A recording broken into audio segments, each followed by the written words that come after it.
Andrea, this ad really is about one thing and one thing only. It is the fact that Greg Abbott was at the receiving end of a tragic accident, and he was able to receive justice for himself when he sued a homeowner and a tree company after a tree fell on him. He received millions of dollars in a settlement.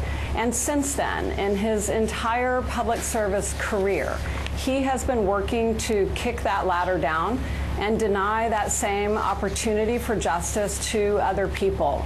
We saw it here in our state, where a woman was raped by a door-to-door salesman who came to her door. A company failed to do a background check on him. He brutally raped her while her children slept in the next room.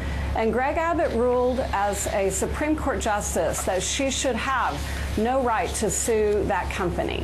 He also just recently intervened in a suit on behalf of a hospital who was allowing a surgeon who for many months had been operating allegedly under the influence of cocaine, whose medical professional associates referred to him as a sociopath. People went into surgery to have routine spinal surgeries to wake up and find themselves paralyzed.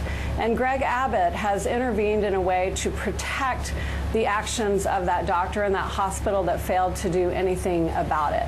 That's the point of this ad, and it's part of a larger message in this campaign about who he is.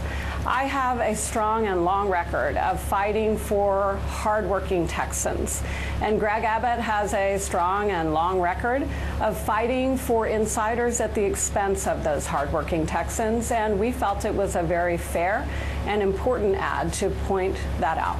Andrea, what I'm hearing is most important as a part of this race, and that's the response of voters across this state. Voters who believe that it's outrageous that he has engaged in this hypocrisy and who are now informed about who he is, asking to be their governor, who it is that he's been fighting for and will continue to fight for, and the fact that he will be fighting against them. And the important thing about this ad is that voters now see Greg Abbott for who he is. And of course, in an election, that's entirely the point. Do you see this as the central issue of your campaign, rather than, for instance, the shutting down of the clinics throughout the state, which have made it so difficult for women throughout Texas to go to Planned Parenthood and get medically necessary abortions? The central theme, the overarching issue for Texas voters to decide on November the 4th is whether they are going to choose a governor who will fight for all hardworking people, or whether they will choose a governor who has shown time and time again that he's going to sell them out. In our state right now, we have a severe underfunding of our public schools. I fought that cut to our schools through a filibuster in 2011, a $5.5 billion cut. Greg Abbott has been in court ever since, fighting to keep those cuts in place. This is about who will be a governor who is going to lead Texas in the 21st century economy and create an economy that works for all hardworking people by investing in the people of this state and making sure that they have an opportunity. That's certainly my story as a Texan, a young woman who came from poverty to success because of the opportunity that education provided for me. And that's what I'm fighting for.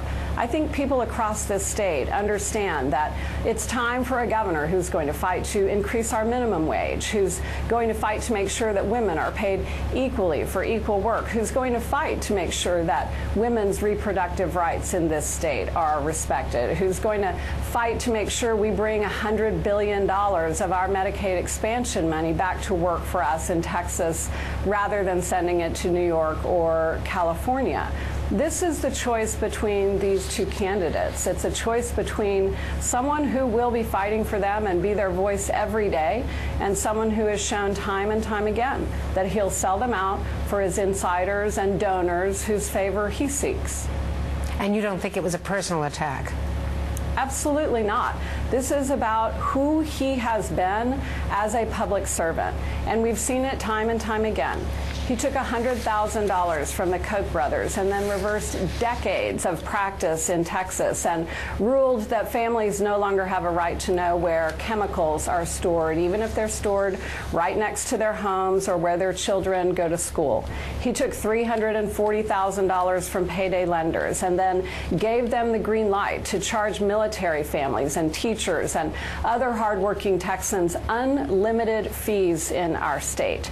He took $700,000 from farmers insurance, and then he presented to the court a settlement that absolutely sold out the insureds of this state, a settlement that was so bad that the judge accused him of laying down to farmers insurance.